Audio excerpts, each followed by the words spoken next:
Welcome to the channel. My name is Mageborn and I'll be reviewing games after 100% completion. Today I will be reviewing Borderlands. Borderlands originally came out in 2009. The version I 100%ed though was the Borderlands Game of the Year edition, came out in 2019. It came with all DLC content and it is the remastered version of the game. As you can see from the achievement page here, I have 100% of all achievements in the game. Some of the stats that you can see don't seem to be accurate, but the total playtime and the achievement score do seem to be. If you are new to the Borderlands series, it was the original looter shooter. When it was being designed, the developers wanted a first-person shooter meets Diablo. A lot of people at the time did not think this would be successful. Developers were told that people would not want RPG elements in their shooter or shooter elements in their RPG. 14 years and 5 major game releases later, I think those people have been proven wrong. One of the defining characteristics of the Borderlands series is its cel-shaded comic book art style. Originally, the game was being made to be more photorealistic.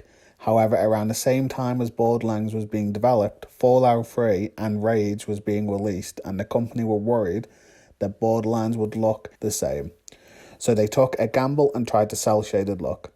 I really like the art style and I think it fits the humour of the game perfectly. I won't go into any major spoilers for the story, but I will cover some small aspects.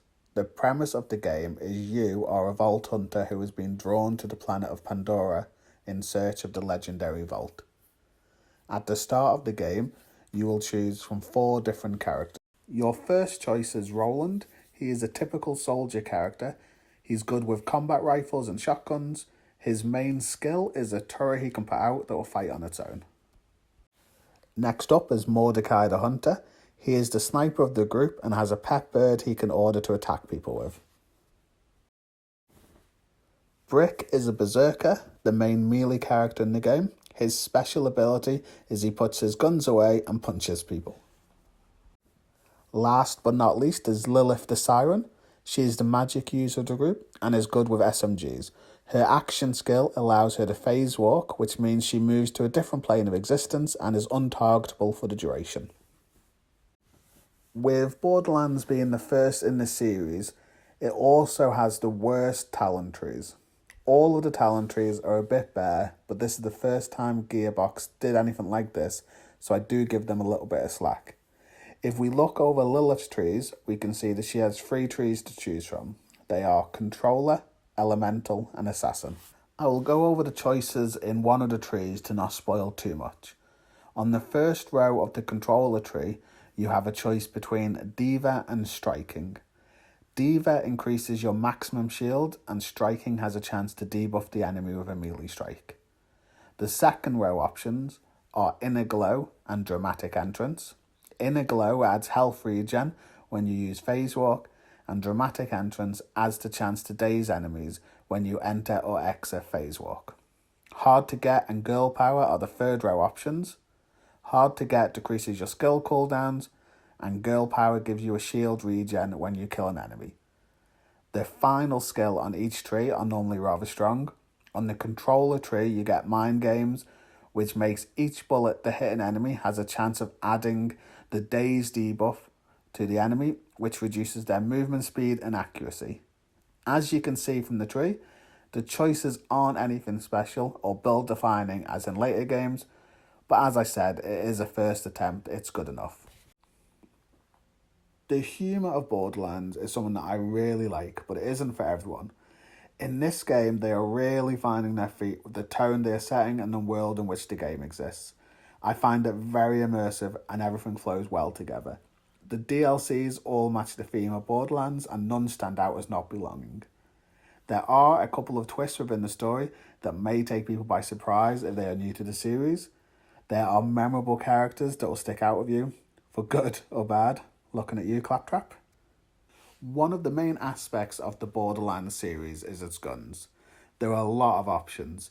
Later games boast billions of options for those guns. For Borderlands, they created a new system where guns were spawned by a procedurally generated system. This meant that when a gun was found in-game, it could have a bunch of different parts that changed how the gun worked. This meant that every gun that dropped would nearly always be different than previous ones.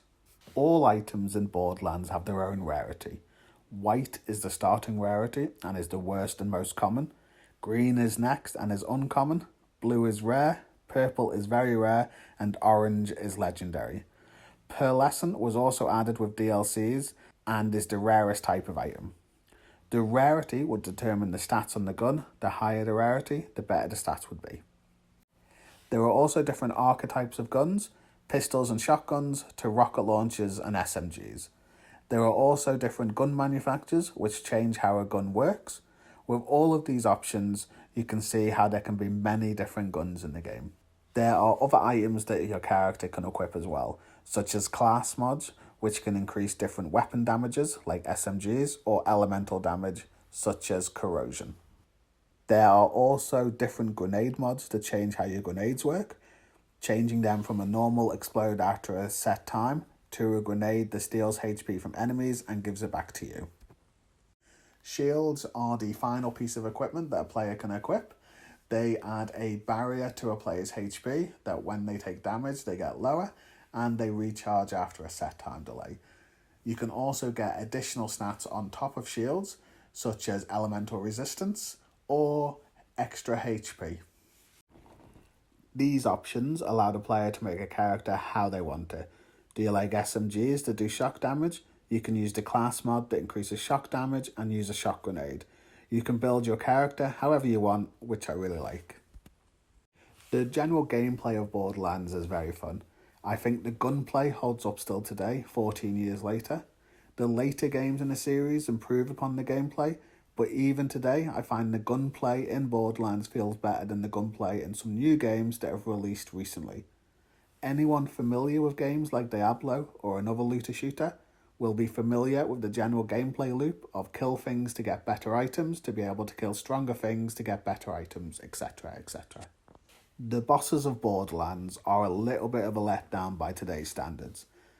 They are mostly just bullet sponges, which means they have a lot of health but not a lot of mechanics to worry about. The outlier here is the only raid boss in the game. Slight spoilers ahead if you don't want to hear it, skip ahead 20 seconds.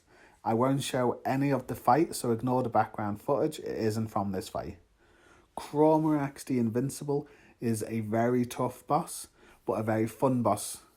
It has a few weak spots you can hit to do damage, so you have to think about your positioning at all times. Soloing it is a real challenge, and I would advise anyone that likes challenging fights to give it a go. My overall review for the base game of Borderlands, not including the DLCs, I would highly recommend it to anyone that enjoys looter shooters or other Borderlands games. Even though it's old, it still holds up today. To quickly recap the base game, I'll go over the pros and cons of it. So for the pros, as I said, graphics and gameplay still hold up today. The dopamine hit of finding something that improves your character all the time is hard to beat. You can build your character however you want. With the 4 different character classes, you should be able to find one that suits you. There is a lot of content for a game that is very cheap now.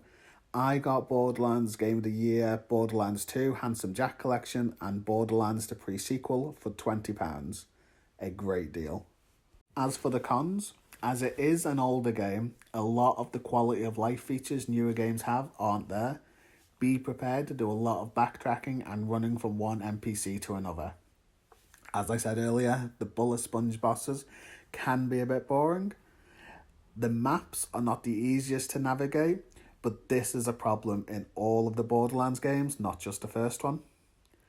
If you are familiar with the game, the tutorial portion at the beginning can drag quite a bit. The achievements for the base game are all pretty straightforward and there's no need to follow any sort of guide.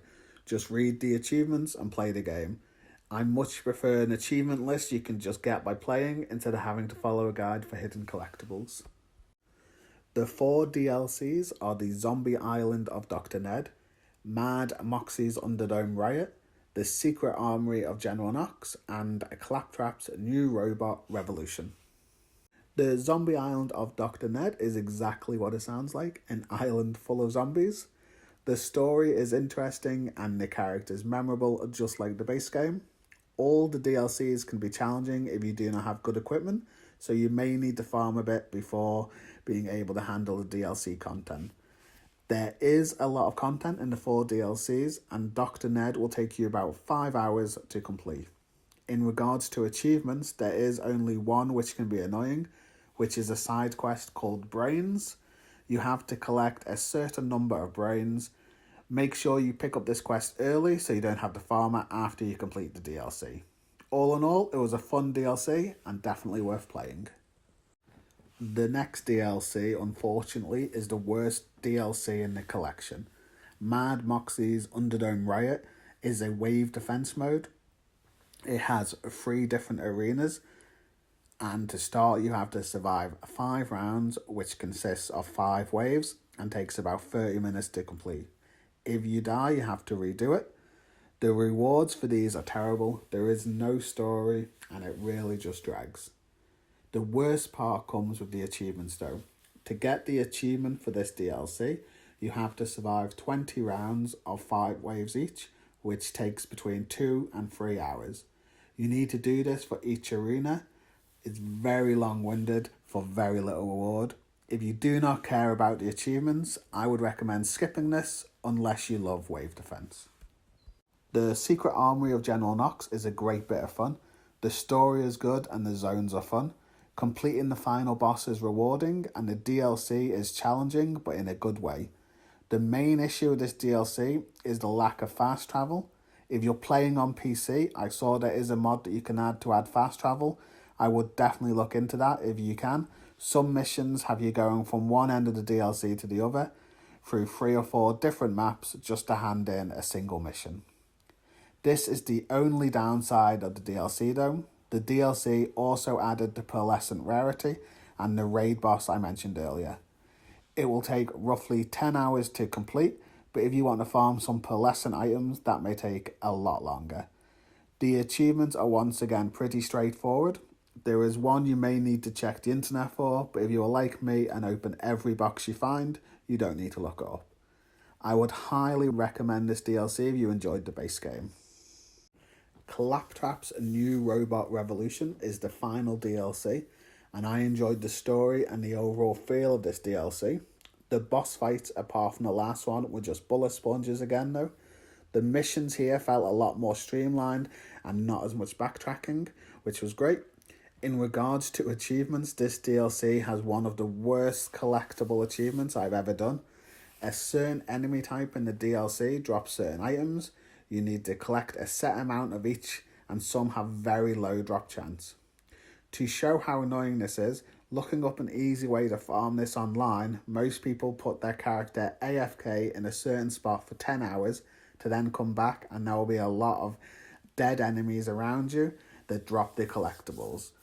I used a different method which involved the final boss, and this still took me around 6 hours of farming. If you don't care about achievements, this DLC is a lot of fun, but if you do care about achievements, either be prepared to leave your game running while you sleep or farm for a good few hours.